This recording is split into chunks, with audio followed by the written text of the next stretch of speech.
This is a movie for the big brain movie watchers. If you want a movie watching experience that isn't like Marvel or DC nowadays, just modern schlock, this is the movie for you. I'm in Salad and I saw Casablanca. It is directed by Michael Curtis, and if you haven't seen this movie, I will spoil it for you.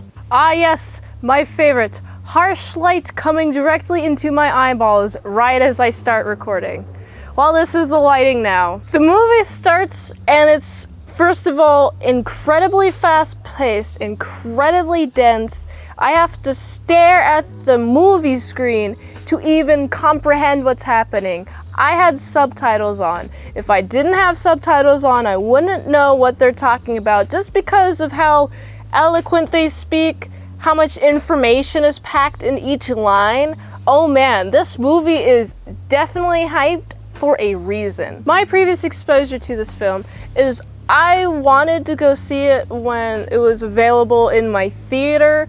There was like this anniversary version of Casablanca that was playing in my local theater and I wanted to go, and I didn't end up going because I had other things going on that day. I'm really glad that I did see this movie. It definitely lives up to the hype. I've heard a lot of people talk about this movie very positively, and I gotta say, it's really good. I'm only going to talk about the things that I really do know for sure, certainly about this movie, because there's a lot of information in this movie that is really hard for me to get my head around fully because of how dense it is. Not to say that dense is bad. I think dense is good. It's just not for dumb people like myself who has small brains and can't comprehend any information.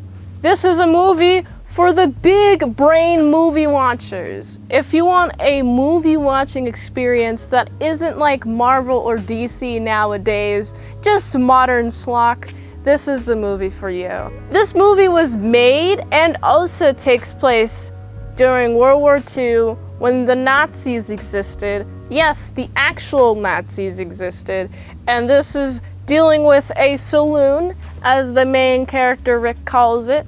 He's sticking his head out for nobody, which first of all is a really good policy if there's a bunch of Nazis running your country, because you just gotta deal with them. If you wanna live, it's alright, okay? You just gotta deal with them. Personally, I don't know if I would survive that long in a Nazi world because I am very anti-authority. Personally, if I had a saloon and there's a bunch of Nazis at my doorstep telling me, hey, you gotta look the other way, it's alright, just look the other way, I don't know if I would be able to, mainly because if they started bossing me around, telling me what to do, and I wasn't in favor of that, I would say no, and then probably get shot because I'm very insistent when I say no. Casablanca has a lot of people. It's a place where we have a bunch of refugees, some French people, some German people, lots of Nazis. Nazi kind of took over the place, and we got a bunch of refugees just trying to get to America. Man, I definitely have to re-review this in 10 years, watch this movie over and over and over again to really talk about anything meaningful. This was my first watch. This was the first time I've seen Casablanca. This is the first pass of information that I absorbed upon watching. There's so much information that I could just talk about. I have to rewatch this movie. So in 10 years, come back. The only time I'd review this before then is on my show Tits and Areola with Lorenzo Areola. You can check that out. It's on his channel. It's noon. Oh.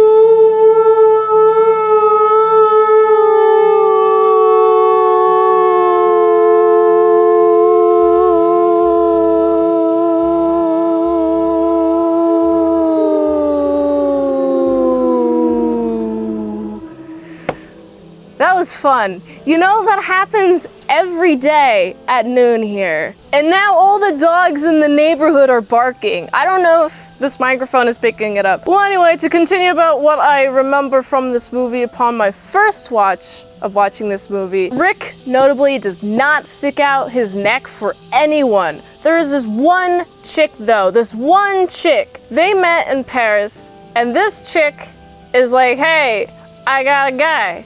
Just so happens that the Nazis hate him because he likes to speak out against them and speak the truth. And now we got a bunch of Nazis just trying to get rid of him. Hey, you have some travel visas. Can you please help us? Can you help us go to America?